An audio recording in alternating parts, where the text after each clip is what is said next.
আমাদের মধ্যে যদি এই দূরত্বটা থাকে, বাংলাদেশে আর একটা ইসলামিক দল আছে, তারা কিন্তু একটু ভিন্ন ধারার রাজনীতি করার চেষ্টা করতেছে। আমরা কিন্তু পিছিয়ে যাব।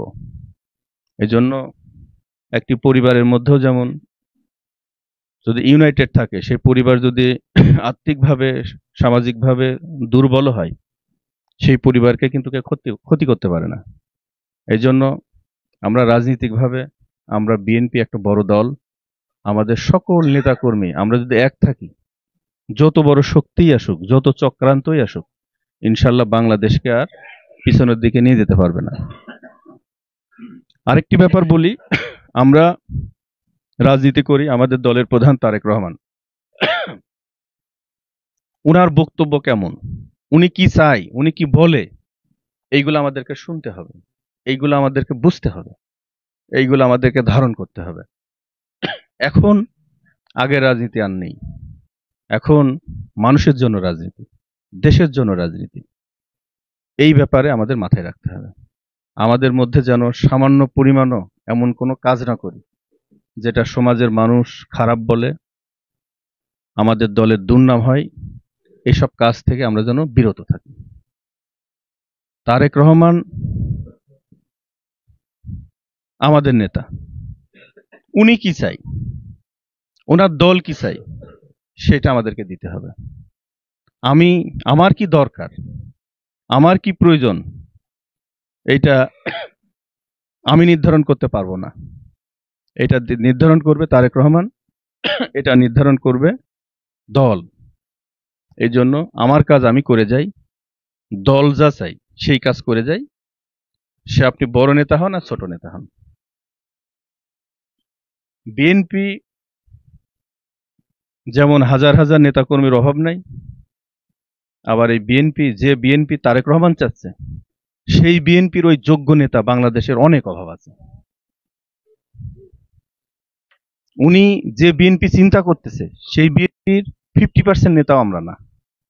এই জন্য উনি যে বিএনপি চাচ্ছে, আমরা নেতা হওয়ার জন্য, সেই বিএনপির নেতৃত্ব দেওয়ার জন্য নিজেদেরকে প্রস্তুত রাখি। পরিশেষে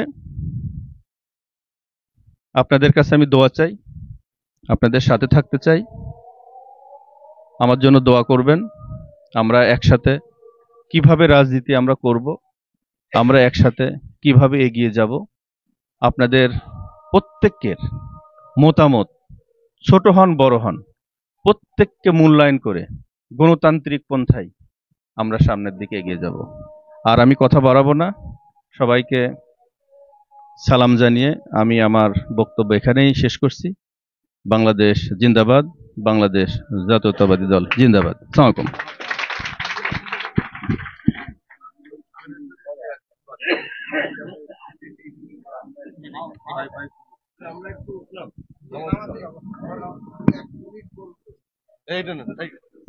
রহমানের রাহিম, আজকে আমাদের মাঝে কুষ্টিয়া জাতীয়তাবাদী দল কুষ্টিয়া জেলা বিএনপির সম্মানিত যুগ্ম আহ্বায়ক, অ্যাশিওর গ্রুপের চেয়ারম্যান, বাংলাদেশের একজন অন্যতম দানবীর বিশিষ্ট ব্যবসায়ী, আমার ছোট ভাই জনাব শেখ সাদী সাহেবের শুভাগমন উপলক্ষে আমাদের এই আয়োজন। আমি দুটো কথা বলবো।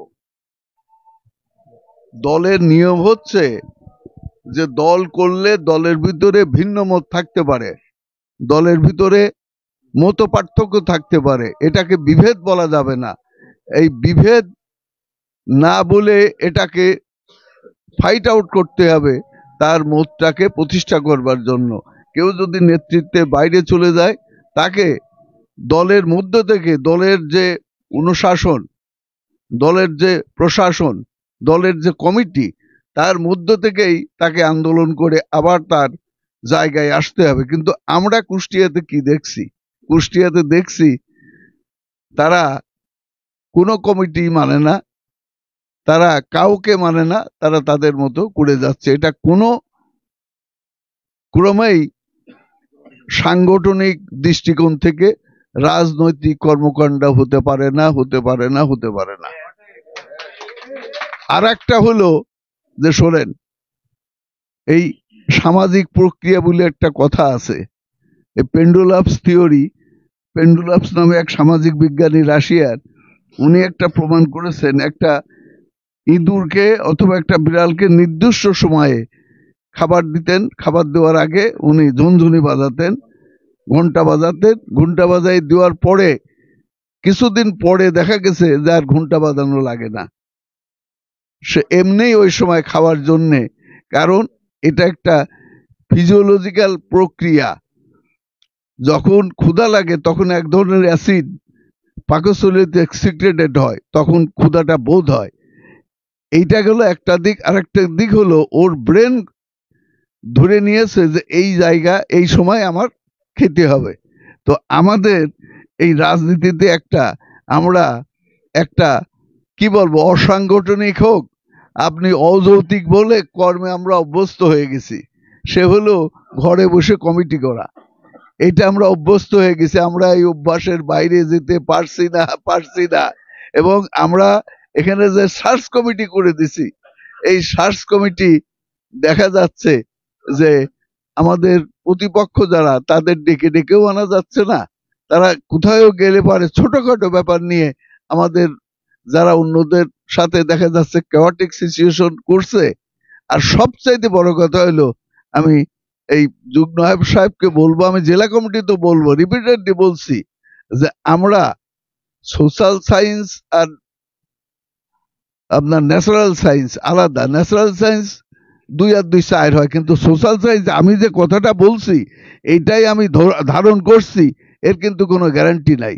তো আমি এখানে কি বলি আর বাইরে কি কাজ করি, আমি সন্ত্রাসের বিরুদ্ধে বলি, সন্ত্রাস আমি লালন করি কিনা, আমি ঘুষ দুর্নীতির বিরুদ্ধে বলি, ঘুষ দুর্নীতি আমি নিজের পকেটে আগে পুড়ি কিনা, এইটা দেখার জন্য আমি এইবার জেলা কমিটি হলে আমি বলবো যে আপনারা একটা কমিটি করে আমরা যারা নেতৃত্বে থাকি তাদের সম্পর্কে আপনাদের আমি এর আগেও বলেছি যে আপনারা জেলা কমিটি সারা জেলার রাজনীতি করবেন, জেলার সম্পর্কে, জেলার সমস্ত থানা সম্পর্কে, থানার নেতৃবৃন্দ সম্পর্কে আপনাদের একটা স্বচ্ছ ধারণা থাকলেও একটা ধারণা থাকতে হবে। তা না হলে পরে আপনি সবাইকে আপনি সমান মাপে দেখতে গেলে সে রাজনীতি চলে না।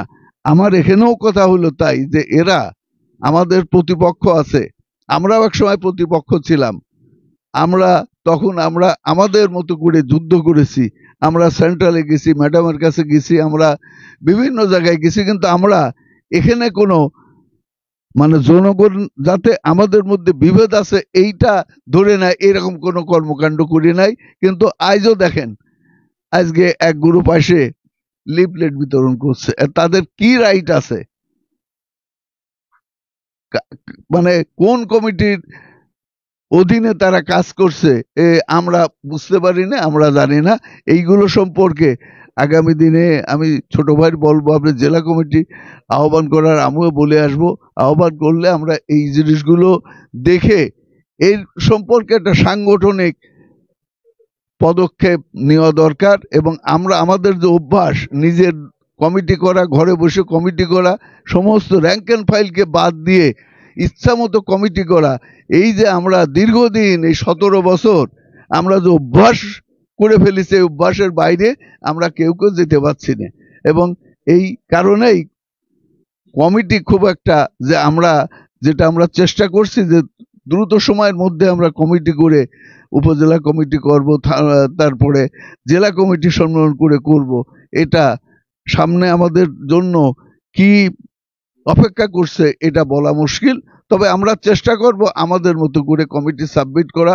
এবং আমি ছোট ভাইকে বলবো যে আপনারও বিভিন্ন সোর্স আছে, জেলা কমিটির সাথে বসে আমরা কে কি কথা বলি, কে কি কাজ করি, আমাদের কথার সাথে কাজের কতটুকু সম্পর্ক আছে, আমরা দুর্নীতির বিরুদ্ধে কথা বলি, আমরা কে কে দুর্নীতি করছি, আমরা সন্ত্রাসের কথা বলি, কে কে সন্ত্রাস করছি, সন্ত্রাসকে প্যাট্রোনাইজ করছি, আমরা জমি দখল, বাড়ি দখল, ঘর দখলের কথা বলছি, কারা দখল করছি, এইগুলো সম্পর্কে আমাদের জেলা কমিটি, আমাদের নেতৃবৃন্দের একটা স্বচ্ছ ধারণা থাকলে আমাদের আগামী দিনের রাজনীতি রাজনৈতিক কর্মকাণ্ড পরিচালনা, নেতৃত্ব নির্ধারণের ক্ষেত্রেও আমাদের সুবিধা হবে। এই বলে সবাইকে ধন্যবাদ জানিয়ে আমার বক্তব্য শেষ করছি। খুদা হাফেজ, বাংলাদেশ জিন্দাবাদ। আমি একটু বলি, আগামীকালকে